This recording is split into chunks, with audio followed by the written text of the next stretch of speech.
আমাদের বাংলাদেশের গত 100 বছরে 5 জন এমন নেতা এসেছিলেন যারা জীবনের কোনো না কোনো সময় জনপ্রিয়তার শীর্ষে অবস্থান করেছেন। তার মধ্যে একজন ব্রিটিশ আমলে, দুজন পাকিস্তান আমলে এবং দুজন স্বাধীন বাংলাদেশের আমলে।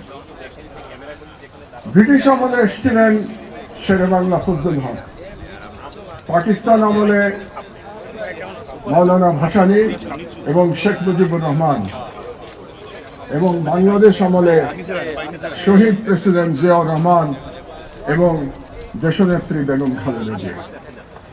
এই 5 জনের মধ্যে মৌলানা ভাসানী কখনো সরকারে যান নাই, কখনো ক্ষমতায় আসীন হন নাই। বাকি 4 জন ক্ষমতায় গেছেন।